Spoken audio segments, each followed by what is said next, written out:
मैंने बस घर की पुरानी मछली पकड़ने वाली नाव में थोड़े से बदलाव किए थे, लेकिन मुझे क्या पता था कि मेरे पिताजी की ये देखकर जान ही निकल जाएगी। आप ही बताइए, एक आम मछली पकड़ने वाली नाव में भला तोपें कौन लगाता है? हमारी नाव यूनहाई बाहर से भले ही एक साधारण और जंग खाई हुई मालवाहक नाव दिखती हो, लेकिन इसके अंदर मैंने जो छुपाया था वो किसी के भी होश उड़ाने के लिए काफी था। दो मशीन गन टॉवर और तो और मिसाइल लॉन्च करने वाला पूरा का पूरा सिस्टम। पिताजी को लगा जैसे मैंने कोई बहुत बड़ा जुर्म कर दिया हो। उनका चेहरा ऐसे सफेद पड़ गया था जैसे उन्होंने साक्षात कोई भूत देख लिया हो। वो मुझे घसीटकर पुलिस स्टेशन ले जाना चाहते थे, लेकिन मैंने ऐसा क्यों किया? क्योंकि मेरे पिछले जन्म में पिताजी जब इसी समुद्र में मछली पकड़ने गए थे तो समुद्री लुटेरों ने उन पर बेरहमी से हमला कर दिया था। मेरा पूरा परिवार, मेरे अपने, उन खूंखार लुटेरों के हाथों मारे गए थे। वो चीखें और लहरों का वो खौफनाक शोर आज भी रातों को मुझे सोने नहीं देता। पर इस बार किस्मत ने मुझे एक और मौका दिया है। मेरा पुनर्जन्म हुआ है। मैंने अपने पिता को समुद्र में जाने से रोका नहीं, बल्कि अपनी सिस्टम की ताकतों का इस्तेमाल करके अपने ही हाथों से मिलिट्री ग्रेड के ऐसे हथियार बनाए जिन्हें देखकर कोई भी कांप जाए। मैंने हमारी उस साधारण सी नाव को एक खतरनाक और अजेय युद्धपोत में बदल दिया था। निकलने से ठीक एक दिन पहले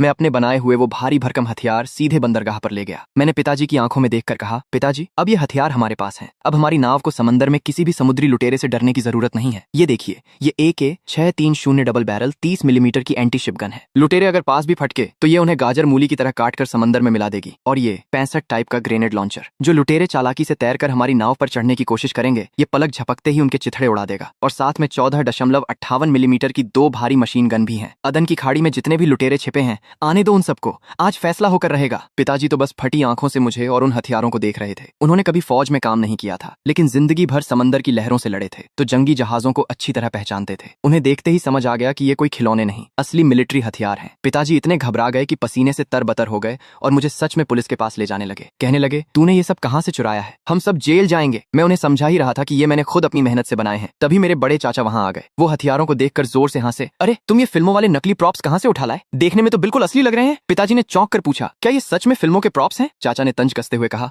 और नहीं तो क्या, एक 18-19 साल का लड़का असली तोपें और मिसाइलें कहां से लाएगा? ये सुनते ही पिताजी की जान में जान आई और उन्होंने मेरे सिर पर एक हल्की सी चपत लगा दी। नालायक, मुझे तो डरा ही दिया था। तू भी ना बिल्कुल पागल है। पिताजी ने राहत की सांस ली और क्रू मेंबर्स को हथियार जहाज पर लोड करने का आदेश दे दिया। भारी हथियारों को उठाते वक्त सब लोग हैरान थे, तो पिताजी ने हंसते हुए सबसे कहा, अरे डरो मत, ये सब नकली हैं। मेरे बेटे ने इन्हें सिर्फ लुटेरों को दूर से डराने के लिए मंगवाया है, बिल्कुल खेत में लगे बिजूका की तरह। क्रू वाले भी मान गए और हथियारों की ठंडी धातु पर हाथ फेरकर तारीफ करने लगे कि वो कितने असली दिखते हैं। मैंने मन ही मन सोचा, चलो इन्हें प्रॉप्स ही समझने दो, जब असली चुनौती सामने आएगी तो यही प्रॉप्स इनकी जान बचाएंगे। कम से कम अभी के लिए पिताजी पुलिस के पास जाने की जिद तो नहीं कर रहे। अगले दिन हमारी नाव यूनहाई बंदरगाह से अपनी मंजिल की ओर निकल पड़ी। रास्ते में हमें मिलिट्री चेक पॉइंट से गुजरना था। मुझे बाद में पता चला कि हमारे हथियारों को रडार पर देखकर नेवल बेस पर क्या हड़कंप मच गया था। एक सैनिक हांफता हुआ अपने कमांडर वांग बिंगई के पास पहुंचा और बताया कि एक अज्ञात हथियारों से लैस जहाज तेजी से उनकी तरफ आ रहा है। कमांडर ने जब अपनी दूरबीन से हमारी नाव की तोपों को देखा तो उसके पैरों तले जमीन खिसक गई। उसने तुरंत पूरे बेस को हाई अलर्ट पर कर दिया और बैकअप बुलाने का आदेश दे दिया। उसे लगा कि कोई दुश्मन देश या बहुत बड़ा आतंकी संगठन समंदर के रास्ते हमला करने आ गया है। तभी उनके सिस्टम में हमारी नाव की रिक्वेस्ट आई, यूनहाई कार्गो शिप चेकिंग के लिए इजाजत चाहता है। कमांडर हैरान था कि एक आम मालवाहक जहाज पर इतने खतरनाक हथियार कैसे हो सकते हैं। उसने रेडियो पर तुरंत हमसे संपर्क किया। पिताजी ने फिर से बिना घबराए वही नकली प्रॉप्स वाली कहानी सुना दी। कमांडर को इतनी आसानी से यकीन नहीं हुआ। उसने हमारी नाव को किनारे लगाने को कहा और खुद अपनी पूरी टीम के साथ चेकिंग करने हमारी नाव पर आ गया। उसने तोप को बहुत करीब से देखा और पिताजी से पूछा, ये सब क्या है? पिताजी ने बड़े गर्व से सीना चौड़ा करके कहा, ये मेरे बेटे का आइडिया है साहब। अदन की खाड़ी में बहुत लुटेरे हैं, तो उन्हें डराने के लिए हमने ये नकली हथियार लगाए हैं। मेरा बेटा इस साल का टॉपर है, उसका दिमाग बहुत तेज चलता है, ये सब उसी की खुराफात है। कमांडर वांग भी मेरे नाम से वाकिफ था। सब कुछ ठीक चल रहा था। तभी एक सैनिक ने आकर बताया कि जहाज के पीछे एक कमरा अंदर से लॉक है। कमांडर का चेहरा सख्त हो गया और पिताजी भी बुरी तरह घबरा गए। मुझे पता था उस कमरे में क्या है। मैंने तुरंत बात संभाली और कहा, वो मेरा रडार और मॉनिटरिंग रूम है। मैंने अपनी जेब से चाबी निकाली और दरवाजा खोल दिया, लेकिन अंदर घुसते ही कमांडर की तेज नजर कोने में रखे बक्सों पर पड़ी। उसमें 30 मिलीमीटर गन के कुछ और पुर्जे और मशीन गन रखी थीं। मेरी धड़कनें तेज हो गई थीं और मैं अंदर से कांप गया था। उस छोटे से कमरे में सन्नाटा ऐसा था कि मुझे अपनी ही सांसों की आवाज सुनाई दे रही थी। कमांडर ने आगे बढ़कर एक गन उठाई और उसे बहुत बारीकी से चेक करने लगा, लेकिन अगले ही पल उसने एक लंबी राहत की सांस ली। शुक्र है, मैंने पहले ही बड़ी चालाकी से उन हथियारों के अंदर से फायरिंग पिन और कुछ बहुत जरूरी पुर्जे निकाल दिए थे। कमांडर को लगा कि ये वाकई में सिर्फ डमी या अधूरे प्रॉप्स हैं। चेकिंग पूरी हुई। हमारी फाइल बिल्कुल साफ थी। कमांडर ने हमें आगे जाने की इजाजत दे दी, लेकिन जाते जाते उसने कहा, इन तोपों पर कोई तिरपाल ढक देना, वरना दूर से कोई भी इन्हें देखकर खौफ खा जाएगा। पिताजी ने मुस्कुराते हुए हाँ में हाँ मिलाई। जैसे ही कमांडर अपनी टीम के साथ वापस गया, मैंने एक गहरी सांस ली। अगर मैंने वो पुर्जे नहीं निकाले होते तो आज हम पक्का हथियारों की तस्करी के जुर्म में जेल में होते। हमारी नाव समंदर की लहरों को चीरते हुए आगे बढ़ चली। ढलते सूरज की रोशनी में पिताजी ने मेरे कंधे पर हाथ रखा और मुस्कुराते हुए बोले, बेटे, इस बार बहुत मुनाफा होगा। वापस जाकर तुम बस अपनी पढ़ाई पर ध्यान देना। जब मैं बूढ़ा हो जाऊंगा तब तुम तुम आराम करना। पिताजी की वो मासूम सी मुस्कान देखकर मेरी मुट्ठियां अपने आप कस गईं। मेरी आंखों के सामने फिर से वो खौफनाक मंजर घूमने लगा। पिछले जन्म में इन्हीं लुटेरों की गोलियों की आवाज और जहाज पर लगी आग ने मेरे पिता को हमेशा के लिए मुझसे छीन लिया था। 4 साल, पूरे 4 साल तक मैं उस खौफ और दर्द में घुट घुट कर जिया था, यहाँ तक कि मेरी जान चली गई। समंदर की लहरों ने मेरे आंसुओं को भी अपने अंदर निगल लिया था। इस बार मैंने पिताजी को नहीं रोका, क्योंकि मैं उन लुटेरों को उनके घर में घुसकर बताना चाहता हूँ कि खून का बदला खून होता है। जो जैसा करेगा वो वैसा भरेगा। समंदर के दिन बहुत उबाऊ और शांत होते हैं, लेकिन 20 दिन के लंबे सफर के बाद हम आखिरकार सोमालिया की खाड़ी में पहुंच गए। मैं अपनी दूरबीन से लगातार समंदर के हर कोने पर नजर रखे हुए था। तभी मुझे दूर पानी की लहरों में कुछ अजीब सी हलचल दिखी। ये हवा से बनने वाली आम लहरें नहीं थीं। ये वैसी लहरें थीं जो किसी बहुत तेज रफ्तार वाली स्पीड बोट या मोटर बोट के गुजरने से बनती हैं। मैंने अपनी दूरबीन का फोकस सेट किया और उसे थोड़ा जूम किया, और वही हुआ जिसका मुझे डर था। दूर से एक छोटा सा काला बिंदु तेजी से बड़ा हो रहा था। वो एक नाव थी जो सीधे हमारी तरफ आ रही थी। मौत एक बार फिर समंदर का सीना चीरकर हमारे दरवाजे पर दस्तक देने आ रही थी। लुटेरे, वो आ गए, वही शैतान जिनकी मुझे तलाश थी। मैं बिना एक पल गंवाए सीधा पिताजी के केबिन की तरफ भागा। वो आराम से सो रहे थे। मैंने उन्हें झकझोर कर उठाया। पिताजी, उठिए, दक्षिण पूर्व दिशा से लुटेरे आ रहे हैं। वो बहुत तेज हैं और उन्होंने हमें अपना निशाना बना लिया है। जल्दी चलिए, अब इन हथियारों का असली खेल दिखाने का वक्त आ गया है। आज समंदर लाल हो ने वाला है। पिताजी ने कांपते हाथों से झपट्टा मारकर मेरे हाथ से दूरबीन छीन ली और खुद डेक पर जाकर समंदर की तरफ देखने लगे। दूरबीन के लेंस से जो नजारा उन्होंने देखा, उसे देखकर उनके पैरों तले जमीन खिसक गई। दूर क्षितिज पर एक या दो नहीं, बल्कि पूरी दर्जनों स्पीड बोट्स लहरों को चीरती हुई सीधा हमारी तरफ तेजी से बढ़ रही थीं। हर बोट पर 4-5 खूंखार लुटेरे सवार थे, जिनके हाथों में AK-47 और रॉकेट लॉन्चर्स जैसे घातक हथियार थे। वो किसी भूखे भेड़िए की तरह हमारी ओर लपक रहे थे। पल भर की भी देरी किए बिना पिताजी ने अलार्म का सायरन बजा दिया और चीखते हुए रेडियो पर कहा, सब लोग ध्यान दें, खतरे का सायरन, पूरी ताकत से इंजन चलाओ, लुटेरे हमारी तरफ आ रहे हैं, जितनी तेज भाग सकते हो, इस जहाज को भगाओ। सायरन की आवाज सुनते ही जहाज पर कोहराम मच गया। हर कोई अपनी जान बचाने के लिए बदहवास होकर इधर उधर भागने लगा। खौफ इतना था कि कुछ लोग तो वहीं जमीन पर घुटनों के बल बैठकर फूट फूट कर रोने लगे। एक जवान लड़का सिसकते हुए कह रहा था, मैं नहीं मरना चाहता, मैंने तो अभी तक दुनिया ही नहीं देखी, किसी लड़की को डेट तक नहीं किया है। लोग पिताजी के सामने हाथ जोड़कर गिड़गिड़ाने लगे, कैप्टन, उन्हें पैसे दे दीजिए, जो भी वो मांगते हैं, हमारा सारा माल दे दीजिए, शायद वो हमारी जान बख्श दें। लेकिन पिताजी ने कड़क आवाज में सबको चुप कराया। क्या तुम्हें लगता है कि ये लुटेरे रहम करेंगे? ये हमारा सब कुछ लूट कर भी हमें जिंदा नहीं छोड़ेंगे। पिताजी ने तुरंत सैटेलाइट फोन निकाला और मदद के लिए लोकल अथॉरिटीज को कॉल किया। लेकिन जब उन्होंने हमारी खौफनाक हालत बताई तो वहां से बिल्कुल ठंडा जवाब आया, अभी हमारे पास कोई टीम नहीं है, हम बाद में किसी को ढूंढने भेज देंगे। पिताजी का चेहरा पीला पड़ गया। उन्होंने तुरंत हैजहो के मिलिट्री स्टेशन पर कमांडर वांग बिंगई को कॉल लगाया। वांग ने जैसे ही हमारी मुसीबत के बारे में सुना, वो अपनी कुर्सी से उछल पड़ा। उसने तुरंत आदेश दिया कि आसपास की नेवल फ्लीट को कॉन्टैक्ट करो, उन्हें बचाना होगा। लेकिन कोई भी फ्लीट वहां समय पर नहीं पहुंच सकती थी। तभी रडार पर पता चला कि पास ही में फुक नाम का एक अमेरिकी जंगी जहाज गश्त लगा रहा है। वांग ने बिना एक पल की देरी किए उस अमेरिकी कमांडर चार्ल्स को कॉल किया। लेकिन चार्ल्स ने अपनी बेशर्मी की हद पार करते हुए हंसते हुए कहा, तुम्हारे देश के लोग मर रहे हैं तो इससे हमें क्या? अगर मदद चाहिए तो पहले अपने देश से कहो कि आधिकारिक तौर पर अर्जी लगाएं। वांग गुस्से से कांप उठा। मुसीबत यहीं खत्म नहीं हुई। तभी एक सैनिक ने घबराते हुए बताया कि उस इलाके के सारे सैटेलाइट सिग्नल अचानक ब्लॉक कर दिए गए हैं। वांग समझ गया, ये अमेरिकी जहाज ही उन खूंखार लुटेरों का असली आका है। इधर हमारे जहाज पर पिताजी के सैटेलाइट फोन की स्क्रीन पर नो सर्विस आ रहा था। उम्मीद की आखिरी किरण टूट चुकी थी। पिताजी ने भारी मन से अपने क्रू की तरफ देखा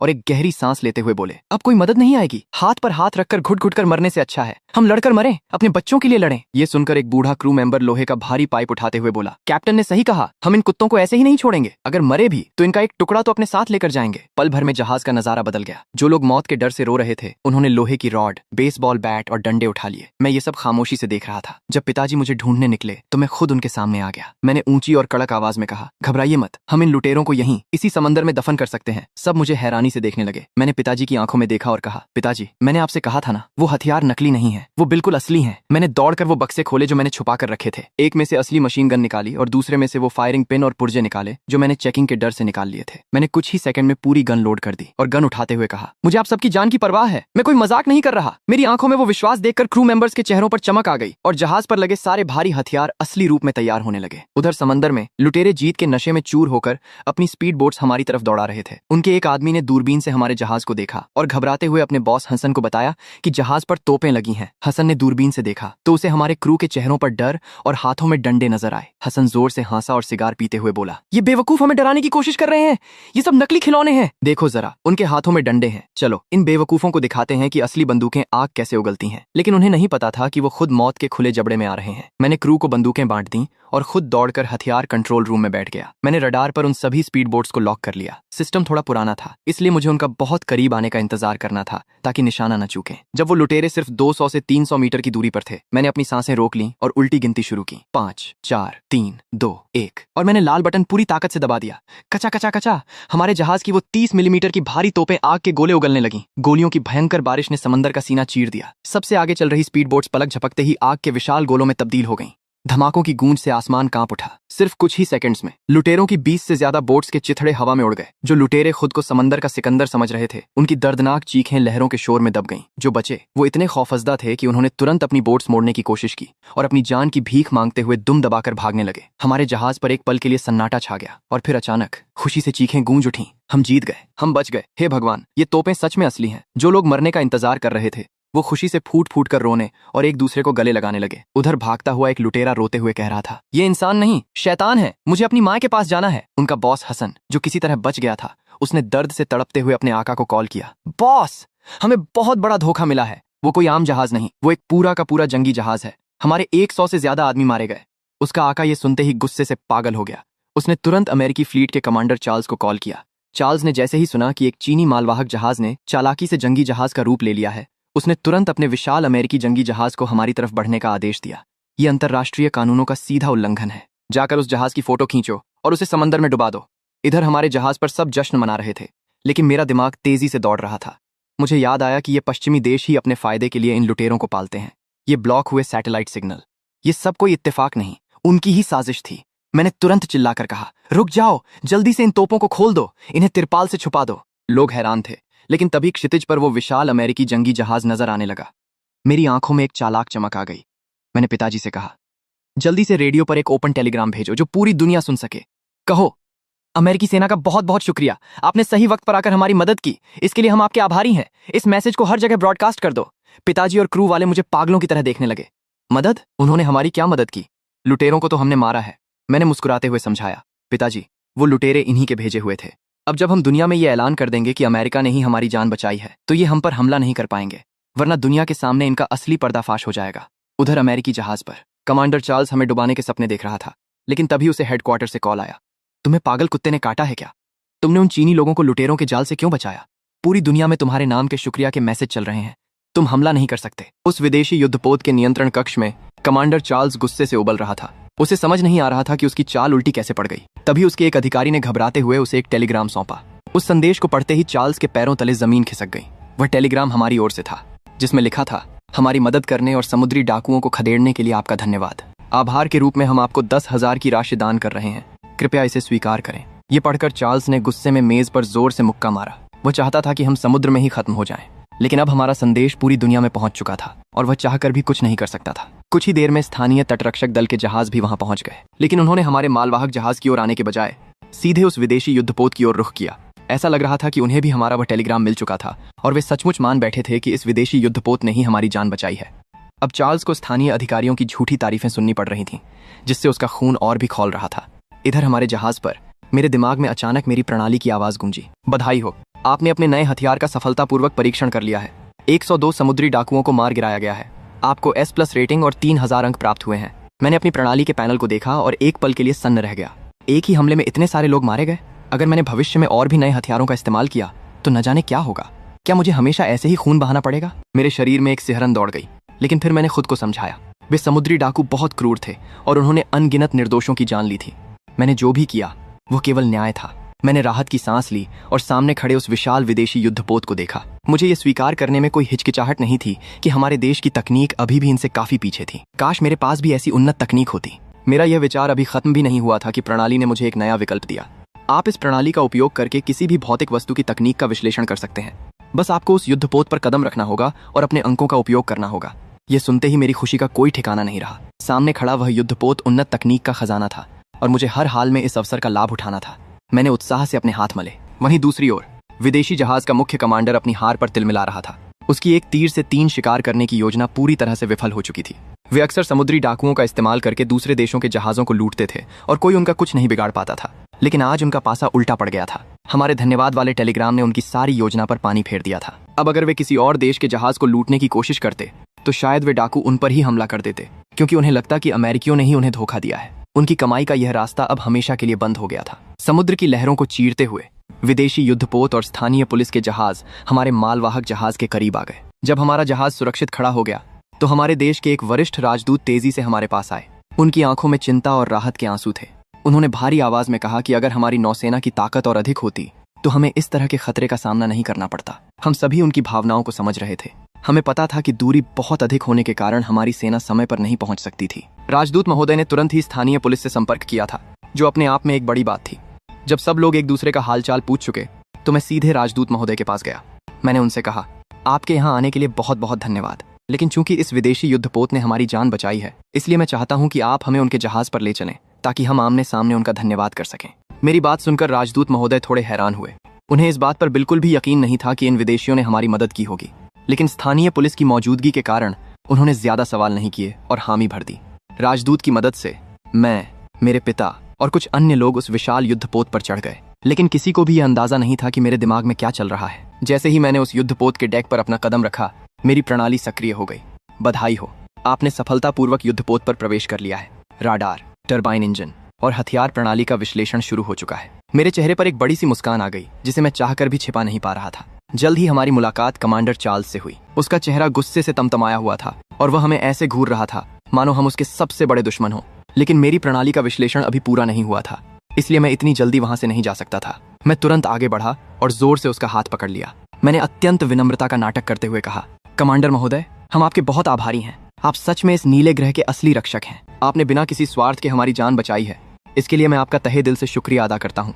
मेरी ये बातें सुनकर चार्ल्स के माथे की नसें तन गईं। उसे ऐसा लग रहा था जैसे किसी ने उसे जहर पीने पर मजबूर कर दिया हो। अगर वह सच बोलता तो समुद्री डाकुओं के साथ उसका गठजोड़ दुनिया के सामने आ जाता, लेकिन मेरी ये व्यंग्यात्मक बातें उसे अंदर ही अंदर खोखला कर रही थीं। उसने अपने दांत पीसते हुए कहा कि यह उनका फर्ज था और अगर हमारा काम हो गया हो तो हम जा सकते हैं। उसने हमें जाने का आदेश दे दिया था, लेकिन मेरी प्रणाली का विश्लेषण अभी 90% पर ही अटका हुआ था। मुझे थोड़ा और समय चाहिए था। मैंने एक बड़ी सी मुस्कान के साथ कहा, कमांडर महोदय, आपके इस महान उपकार के लिए मैंने आपके लिए एक गीत लिखा है, कृपया इसे सुने। और इसके बाद मैंने पूरी बेसुरी आवाज में उनके लिए एक धन्यवाद गीत गाना शुरू कर दिया। मैं एक तरफ गाता रहा और दूसरी तरफ अपनी प्रणाली की प्रगति देखता रहा। चार्ल्स मुझे ऐसे देख रहा था जैसे मैं कोई पागल हूं। जैसे ही विश्लेषण 100% पूरा हुआ, मैंने अचानक अपना गाना बीच में ही रोक दिया। मैं मुड़ा और बिना कुछ कहे तेजी से वहां से निकल गया। चार्ल्स वहीं खड़ा हक्का बक्का रह गया कि मैं अपना गाना अधूरा छोड़कर अचानक क्यों भाग गया। अपनी मंजिल तक पहुंचने के बाद हम बंदरगाह पर उतरे और अपना सारा माल सुरक्षित पहुंचा दिया। इस खुशी में राजदूत महोदय ने एक बहुत बड़े भोज का आयोजन किया। वहां स्थानीय पुलिस के अधिकारियों ने हमसे पूछा कि आखिर उस युद्धपोत ने उन खतरनाक समुद्री डाकुओं को कैसे हराया। मैंने अपने हाथ में एक भुना हुआ मांस का टुकड़ा लिया और पूरी घटना को बहुत ही बढ़ा चढ़ाकर सुनाना शुरू कर दिया। मैंने कहा, जब डाकुओं ने हमला किया तो हम बहुत डर गए थे। हमारे पास लड़ने के लिए सिर्फ खिलौने वाले हथियार थे। हम तो झाड़ू और पोंछे से लड़ने को मजबूर थे। मेरे पिता तो डाकुओं को रोकते हुए बुरी तरह घायल हो गए थे। मेरी बातें सुनकर मेरे पिता की आंखें फटी की फटी रह गईं। वह सोच रहे थे कि मैं क्या बकवास कर रहा हूँ, क्योंकि उन्हें तो बस जहाज के फर्श पर फिसलने से एक छोटी सी खरोंच आई थी। लेकिन उन्होंने समझदारी दिखाई और चुपचाप अपना खाना खाते रहे ताकि मेरी पोल न खुल जाए। मैं बिना रुके उस विदेशी युद्धपोत की झूठी तारीफों के पुल बांधता रहा कि कैसे उन्होंने अपने तोपों से डाकुओं को धूल चटा दी। मेरी इन अतिशयोक्तिपूर्ण बातों को सुनकर वहां मौजूद स्थानीय लोगों को भी शक होने लगा। वे आपस में फुसफुसाने लगे कि क्या सच में वो लोग इतने महान हैं? उनका इतिहास तो कुछ और ही बताता है। हालांकि कोई भी खुलेआम कुछ नहीं बोल रहा था, लेकिन मेरी चाल कामयाब हो चुकी थी। अब ये झूठी खबर पूरी दुनिया में फैलने वाली थी। उन विदेशियों की झूठी शान तो बढ़ेगी, लेकिन समुद्री डाकुओं के बीच उनका बचा खुचा सम्मान पूरी तरह खत्म हो जाएगा। हमारे राजदूत महोदय ने पहले ही कई देशों को यह खबर भेज दी थी और अब वे एक और संदेश भेजने वाले थे। मुझे पता था कि अब एक बहुत बड़ा खेल शुरू होने वाला है। तभी मैंने देखा कि जहाज का एक सदस्य अचानक अपना पेट पकड़कर वहां से उठकर चला गया। उसे देखकर मेरी आंखों में क्रोध और घृणा की भावना आ गई। मुझे याद था कि जब डाकुओं ने हम पर हमला किया था तो यह डरपोक सबसे पहले घुटने टेक कर अपनी जान की भीख मांग रहा था। इसके अंदर हमारे उन बुजुर्ग साथियों जितना भी आत्मसम्मान नहीं था। इन सब से दूर हमारे देश की राजधानी में हमारी सेना के एक शीर्ष कमांडर चिंता में डूबे हुए थे। वे जानते थे कि हमारे देश की नौसेना को अभी भी बहुत लंबा सफर तय करना है और उन्हें इस बात का गहरा दुख था कि वे अपने नागरिकों की सुरक्षा नहीं कर पा रहे हैं। तभी उनके पास एक सैटेलाइट फोन कॉल आया।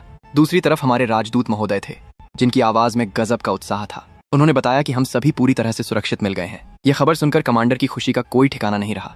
उनकी सारी चिंता छूमंतर हो गई। लेकिन अगले ही पल उनके माथे पर चिंता की लकीरें उभर आईं। उन्होंने सोचा कि आखिर हम उन खूंखार डाकुओं से बचकर कैसे निकले। क्या उन क्रूर डाकुओं के दिल में अचानक दया आ गई थी? ये तो बिल्कुल भी संभव नहीं था। उन्होंने तुरंत राजदूत से पूछा कि आखिर उस दिन समुद्र के बीचों बीच असली घटना क्या हुई थी। दोनों ही इस बात को लेकर गहरी उलझन में डूबे हुए थे कि आखिर उस विदेशी युद्धपोत ने अचानक इतनी महानता और इंसानियत दिखाते हुए हमारी मदद क्यों की। राजदूत वांग अभी इस गुत्थी को सुलझाने की कोशिश कर ही रहे थे कि तभी उनके कमरे के दरवाजे पर लगातार और तेज दस्तक हुई। उन्होंने फोन लाइन को चालू रखा और दरवाजा खोला। सामने हमारे जहाज का वही डरपोक और चापलूस मल्लाह झांग माओकाई खड़ा था। कमरे में आते ही उसने अपने चेहरे पर एक बहुत ही बनावटी और चापलूसी भरी मुस्कान ओढ़ ली और खुद को हमारे मालवाहक जहाज का एक साधारण सा मजदूर बताने लगा। उसका यह झूठा परिचय सुनते ही राजदूत वांग के माथे पर गहरी सिलवटें पड़ गईं। उन्होंने हमारे जहाज के बारे में सारी जानकारी पहले ही बहुत ध्यान से पढ़ ली थी और वे अच्छी तरह जानते थे कि वह जहाज पूरी तरह से मेरे परिवार द्वारा ही संचालित किया जाता है। वहां किसी बाहरी मजदूर का कोई काम ही नहीं था। हालांकि अपने कूटनीतिक अनुभव का इस्तेमाल करते हुए उन्होंने अपने शक को चेहरे पर बिल्कुल नहीं आने दिया। उन्होंने शांत स्वर में उसे बैठने का इशारा किया और पूछा कि वह जहाज पर असल में क्या काम करता है। यह सवाल सुनते ही झांग ने अपने दोनों हाथ मले और उसके चेहरे पर घड़ियाली आंसू छलक आए। उसने एक झूठी कहानी गढ़ते हुए कहा कि मेरा परिवार बाहरी लोगों के साथ बहुत ही अमानवीय और क्रूर बर्ताव करता है। उसने आरोप लगाया कि जहाज का सारा भारी और कमर तोड़ देने वाला काम उसी से करवाया जाता है और बदले में उसे सिर्फ गालियां मिलती हैं। असल में वह अंदर ही अंदर मेरी कामयाबी और मुझे मिलने वाले सम्मान से बुरी तरह जल रहा था। अपनी उसी ईर्ष्या और नफरत में अंधे होकर उसने हमारे खिलाफ अपना सबसे बड़ा पत्ता फेंक दिया। उसने राजदूत वांग के करीब आकर फुसफुसाते हुए कहा कि उन खूंखार समुद्री डाकुओं को विदेशियों ने बिल्कुल नहीं मारा था। उसने दावा किया कि हमारे जहाज पर जो हथियार रखे थे वो कोई खिलौने या मॉडल नहीं थे, बल्कि मैंने उन्हें खुद अपने हाथों से बनाया था। उसने अपनी आंखों देखी भयानक घटना का जिक्र करते हुए बताया कि कैसे उन असली और घातक हथियारों से डाकुओं को पूरी बेरहमी से भून डाला गया था और उस दिन समुद्र का खारा पानी उनके खून से पूरी तरह लाल हो गया था। उसकी इन खौफनाक बातों को सुनकर राजदूत वांग की आंखें फटी की फटी रह गईं। उनका पूरा शरीर एक पल के लिए सन्न रह गया। उन्हें बिल्कुल भी यकीन नहीं हो रहा था कि एक साधारण से मालवाहक जहाज के लोगों ने उन खूंखार डाकुओं को मार गिराया, और वह भी एक हाई स्कूल के लड़के द्वारा बनाए गए हथियारों से। राजदूत वांग ने खुद को संभालते हुए हैरानी से पूछा कि क्या वो होश में है या कोई भद्दा मजाक कर रहा है।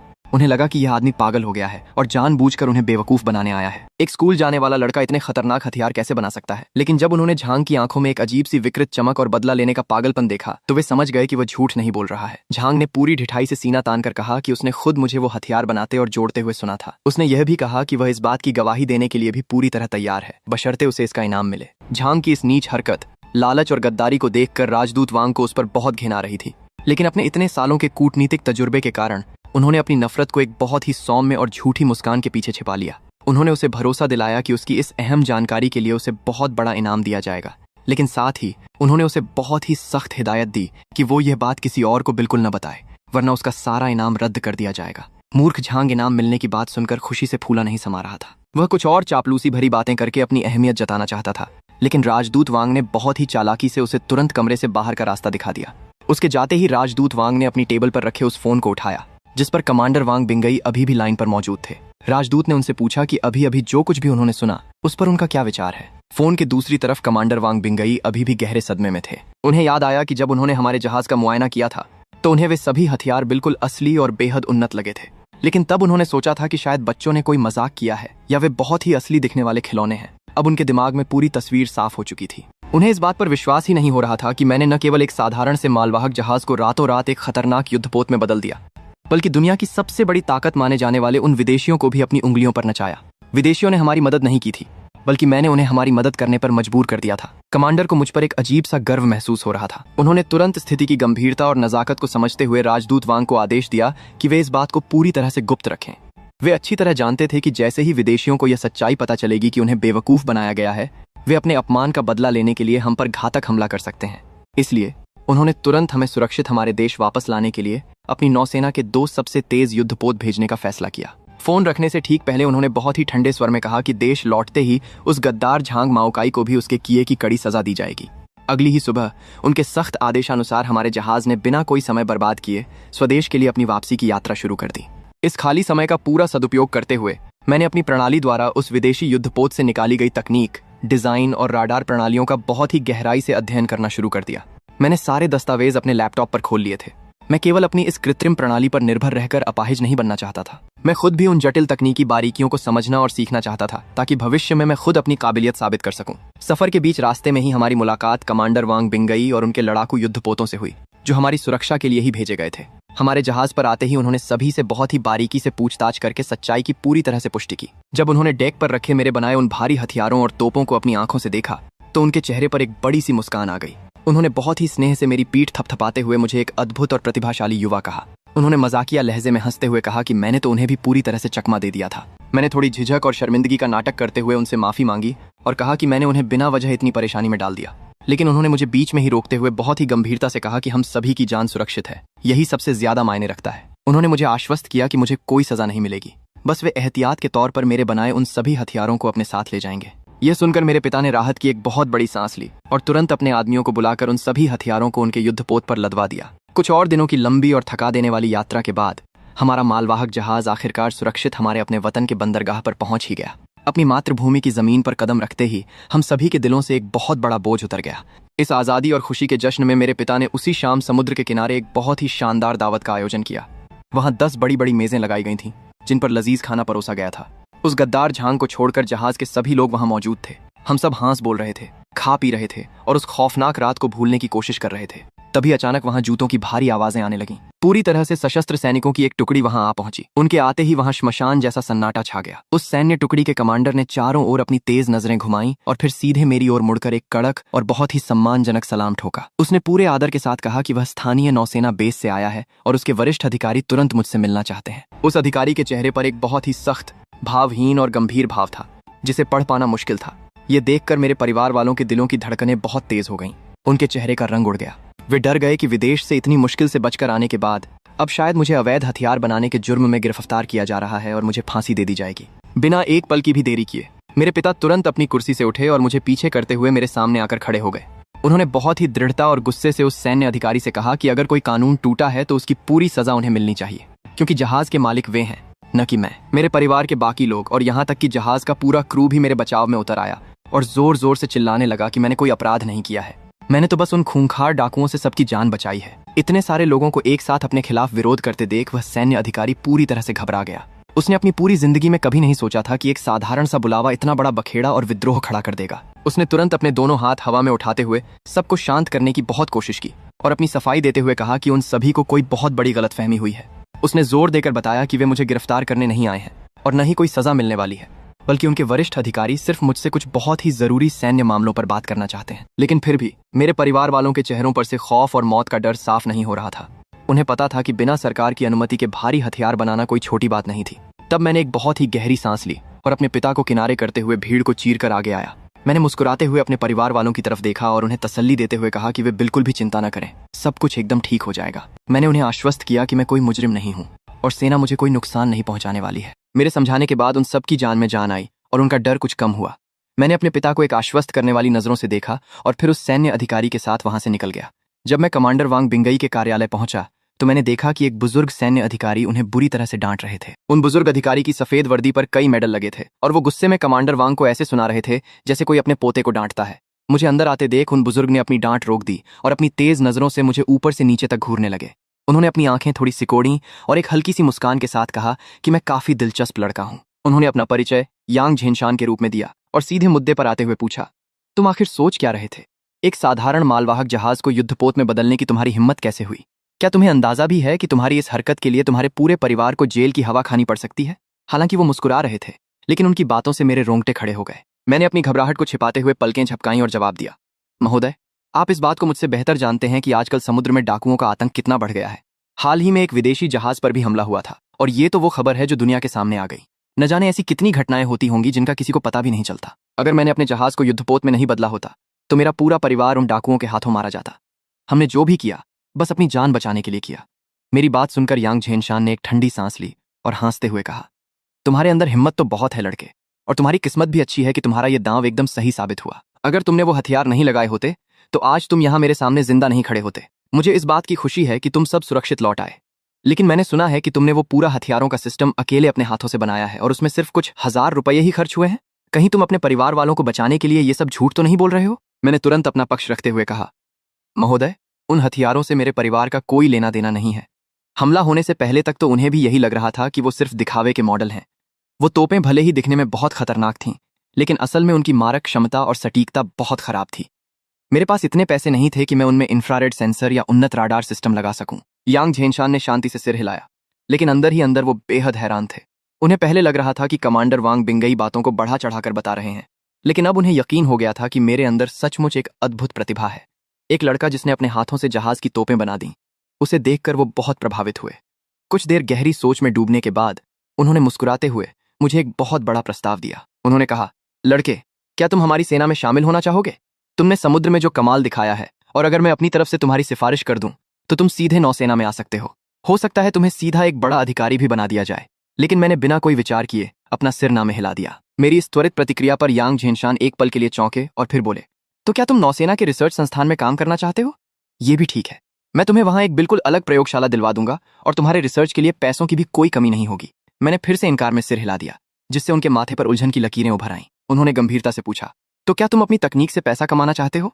यह भी मुमकिन है, बस शर्त यह है कि तुम्हारी नई तकनीक सबसे पहले सेना को मिलनी चाहिए। हम तुम्हें इसके लिए मुंह मांगी कीमत देने को तैयार हैं। जब मैंने इस बार भी सिर हिलाया तो वो पूरी तरह से चकरा गए।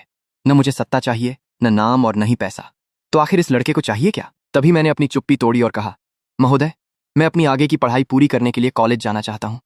मेरे पास प्रतिभा जरूर है, लेकिन मैं हर चीज को एक सही और व्यवस्थित तरीके से सीखना चाहता हूँ। मेरी बात सुनकर यांग झेनशान के मुंह से चाय की घूंट बाहर आ गई।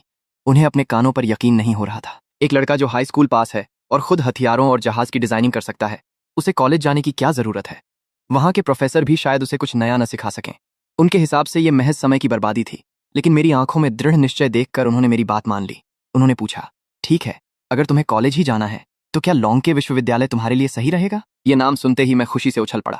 पिछले जन्म में मैंने अपने पिता के सपने के लिए दूसरी नामी यूनिवर्सिटी चुनी थी, लेकिन इस जन्म में सिस्टम मिलने के बाद मैं हमेशा से लॉन्के विश्वविद्यालय ही जाना चाहता था। दुर्भाग्य से उसके दाखिले की तारीख निकल चुकी थी। मैंने पूरे उत्साह से पूछा, क्या सच में? क्या आप मेरा दाखिला लॉन्के विश्वविद्यालय में करवा सकते हैं? उन्होंने हंसते हुए कहा, बिल्कुल, मेरे लिए यह कोई बड़ा काम नहीं है, लेकिन इसके बदले में तुम्हें मेरी एक शर्त माननी होगी। मैंने बिना किसी हिचकिचाहट के कह दिया कि अगर वो काम मेरे उसूलों के खिलाफ नहीं हुआ और मेरी क्षमता में हुआ तो मैं उसे जरूर पूरा करूंगा। यांग झेनशान जोर से हंसे और मेरी पीठ थपथपाते हुए बोले, तुम सच में एक बहुत मजेदार लड़के हो। देखो, आजकल विदेशी ताकतों के हौसले कुछ ज्यादा ही बढ़ गए हैं। उन्हें लगता है कि हमारी नौसेना कमजोर है, इसलिए ऊपर से 1 अरब 30 करोड़ रुपए मंजूर किए गए हैं ताकि हम एक विदेशी मुल्क से 3 पुराने लड़ाकू जहाज खरीद सकें। मैं चाहता हूं कि तुम हमारे साथ चलो और उन जहाजों को देखकर बताओ कि कहीं वो विदेशी हमें कबाड़ बेचकर बेवकूफ तो नहीं बना रहे हैं। उनकी बात सुनकर मेरी आंखों में एक अजीब सी चमक आ गई। मुझे याद था कि पहले भी उन विदेशियों ने हमारे देश को खराब और पुरानी तकनीक बहुत महंगे दामों में बेची थी। अब यांग झेनशान को मुझसे उम्मीद थी कि मैं हथियारों की अपनी समझ का इस्तेमाल करके उनकी मदद करूंगा, लेकिन मेरे दिमाग में कुछ और ही चल रहा था। मैंने थोड़ी झल्लाहट के साथ कहा, 1 अरब 30 करोड़ रुपए इतनी पुरानी और कबाड़ हो चुकी तकनीक पर खर्च करना, ये तो सरासर घाटे का सौदा है। इससे अच्छा तो ये सारे पैसे आप मुझे दे दीजिए, मैं आपको हमारी नौसेना के लिए 10 बिल्कुल नए और आधुनिक लड़ाकू जहाज बनाकर दूंगा। मेरा इतना कहना था कि पूरे कमरे में सन्नाटा छा गया। यांग झेनशान और कमांडर वांग बिंगई की आंखें फटी की फटी रह गईं। उन्हें लगा कि शायद मेरा दिमाग खराब हो गया है। कमांडर वांग बिंगई ने तुरंत मुझे टोकते हुए कहा, क्या बकवास कर रहे हो? क्या तुमने घर से कुछ पी रखी है? मैंने पूरी गंभीरता से उन्हें देखते हुए कहा, मैं बिल्कुल सच कह रहा हूं, इतने बड़े अधिकारी के सामने मैं भला मजाक क्यों करूंगा? यांग झेनशान ने मुझे घूरते हुए कहा, लड़के, मैंने तुम्हें कमजोर समझने की भूल की थी, लेकिन सिर्फ बड़ी बड़ी बातें करने से कुछ नहीं होता। मैं तुम्हारी इस नामुमकिन सी लगने वाली बात पर कैसे यकीन कर लूं? मैंने आत्मविश्वास के साथ जवाब दिया। जब मैं राजदूत वांग के साथ उस विदेशी युद्धपोत पर गया था तो मैंने उसे बहुत ध्यान से देखा था। वापस आते वक्त मैंने उसकी डिजाइन और तकनीक का पूरा अध्ययन करके ब्लूप्रिंट तैयार कर लिया है। अगर आपको मुझ पर भरोसा नहीं है तो मैं आपको वो सारे डिजाइन दे दूंगा। आप अपने सैन्य विशेषज्ञों से उसकी जांच करवा लीजिए। मैं ये तो नहीं कहता कि वो बिल्कुल वैसा ही होगा, लेकिन उसकी ताकत उस विदेशी जहाज से किसी भी मायने में कम नहीं होगी। बस मैं उसका बाहरी डिजाइन थोड़ा बदल दूंगा ताकि किसी को शक न हो। मेरी बात सुनकर कमांडर वांग बिंगई उत्साह और हैरानी से बोले, तो क्या तुमने उस विदेशी जहाज का डिजाइन चुरा लिया? मैंने तुरंत उनका सुधार करते हुए कहा, तकनीक में चोरी जैसा कुछ नहीं होता, इसे सीखना कहते हैं। और वैसे भी इतनी बड़ी तकनीक को कोई सिर्फ अपनी आंखों से देखकर कैसे चुरा सकता है? ये सब मैंने अपनी कड़ी मेहनत और अपनी रिसर्च से तैयार किया है। कमरे में फिर से शांति छा गई। कमांडर वांग बिंगई अब भी गहरे शक में थे कि क्या सच में कोई भी इंसान महज 10 दिन के अंदर एक पूरा लड़ाकू जहाज डिजाइन कर सकता है। यांग झेनशान ने कुछ हद तक आश्वस्त होते हुए कहा, ठीक है, मैं तुम्हारे इन दस्तावेजों की जांच करवाऊंगा। अगर वो सही निकले तो ये 1 अरब 30 करोड़ का प्रोजेक्ट तुम्हारा, और मैं तुम्हें इसके लिए सेना की तरफ से एक बहुत बड़ा सम्मान भी दिलवाऊंगा। लेकिन इस काम की एक समय सीमा होगी। तुम्हें इसे बनाने में ज्यादा से ज्यादा 10 से 15 साल का समय मिलेगा। क्या तुम्हें मंजूर है? मेरी आंखों में एक व्यंग्यात्मक मुस्कान तैर गई। मैंने कहा, 10 साल? अगर 10 साल में जहाज बनेगा तब तक तो वो तकनीक ही कबाड़ हो जाएगी। मुझे बस 1 साल का समय चाहिए, और अगर आप मुझे 2 साल दें तो मैं आपको एक पूरा एयरक्राफ्ट कैरियर भी बनाकर दे सकता हूं। बस मुझे पर्याप्त लोग, उन्नत सामान और पैसे चाहिए। मेरी ये बात सुनकर दोनों अधिकारी पूरी तरह से सुन्न रह गए। यांग झेनशान को लगा कि मैं अब उनके साथ मजाक कर रहा हूं। पहले उन्हें लग रहा था कि लड़ाकू जहाज वाली बात में दम है, लेकिन अब मेरी इन बड़ी बड़ी बातों से उन्हें चक्कर आने लगा। उन्होंने एक गहरी सांस ली और कहा, लड़के, तुम्हारा ये जोश मुझे पसंद आया, लेकिन पहले तुम मुझे वो लड़ाकू जहाज बनाकर दिखाओ, उसके बाद ही एयरक्राफ्ट कैरियर की कोई बात करना। ये कहकर वो मुझे वहां से जाने का इशारा करने लगे, लेकिन मैं वहीं खड़ा रहा और थोड़ा झिझकते हुए अपना सिर खुजलाने लगा। मैंने कहा, महोदय, एक छोटी सी बात और है। जैसा कि आपको पता है, मेरे कॉलेज की पढ़ाई शुरू होने वाली है और ये जहाज बनाने में मुझे काफी समय लगेगा। इसलिए मैं चाहता हूं कि आप कॉलेज के प्रशासन से बात कर लें ताकि मैं अपनी मर्जी से क्लास में आ जा सकूं। और हाँ, मुझे वहां अपने काम के लिए एक बिल्कुल अलग और निजी प्रयोगशाला भी चाहिए होगी। मैंने यांग झेनशान की आंखों में देखते हुए साफ कह दिया था, देखिए, जब मुझे काम के लिए लोगों और सामान की जरूरत होगी, मैं आपको बता दूंगा।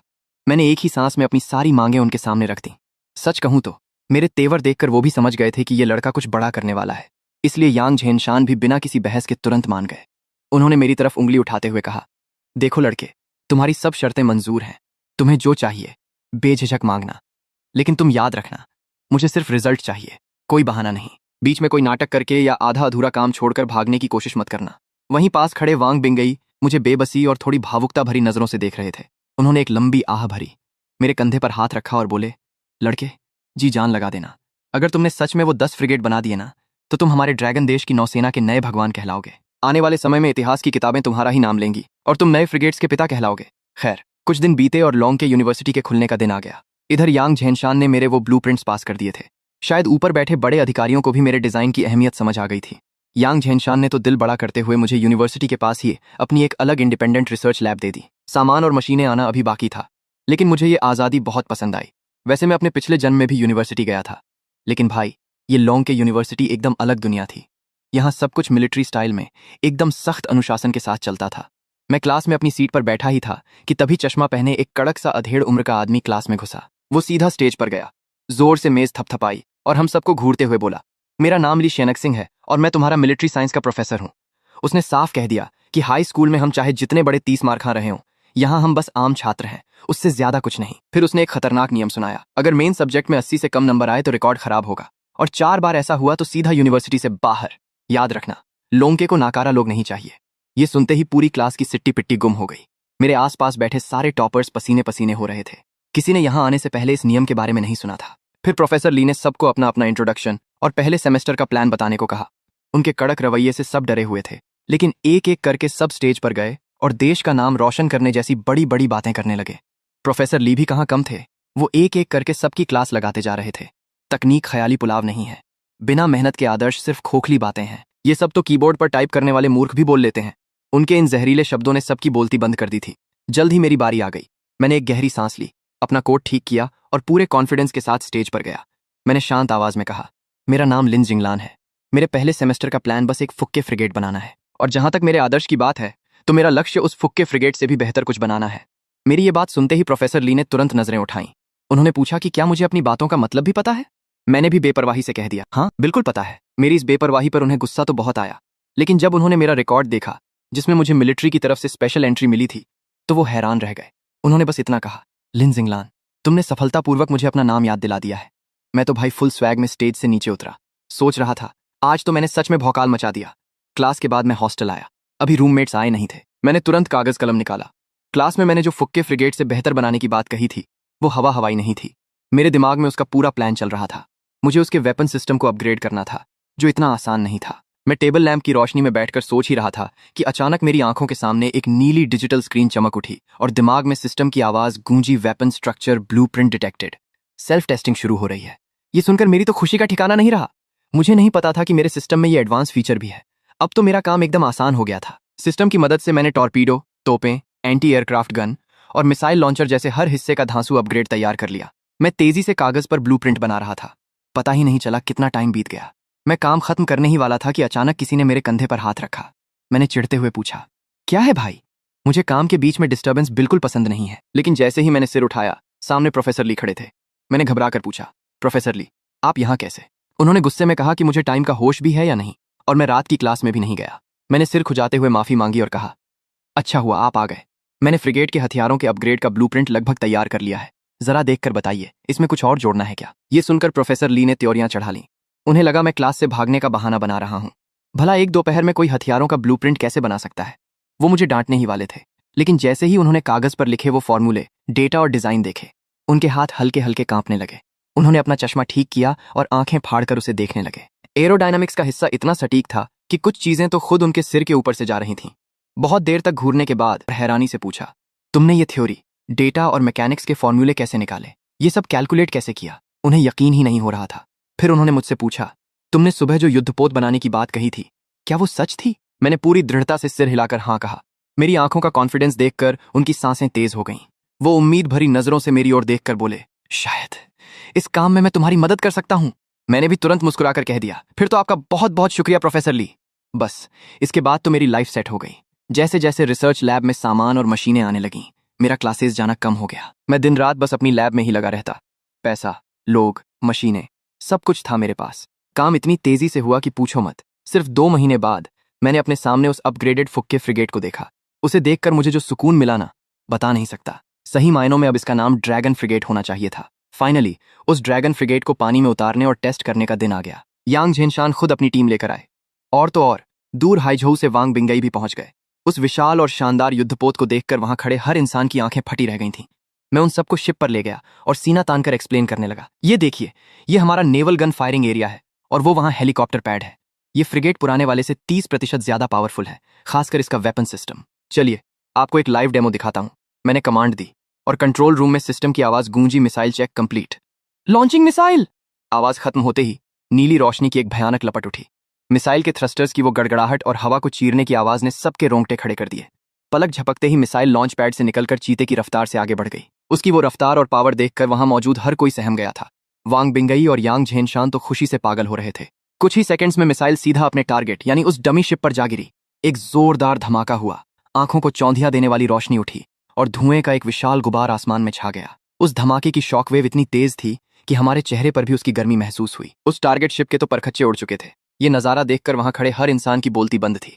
मैंने स्क्रीन पर डेटा चेक किया और एक स्माइल के साथ बोला, स्पीड एकदम परफेक्ट है, लगभग 1.5 मैक। मेरी ये बात सुनते ही वांग बिंगी जैसा सख्त फौजी भी अपने आंसू नहीं रोक पाया। वो रोते हुए बोले, इस ड्रैगन फ्रिगेट के आने से अब हमारा देश समंदर में भी सीना तान कर खड़ा हो सकेगा। उनकी आंखों में मेरे लिए जो सम्मान था वो बता रहा था कि शायद अब मैं सच में इस देश की नौसेना रक्षा का नया पिता बनने वाला था। बिल्कुल वैसा ही जैसा मैंने पहले दिन क्लास में वादा किया था।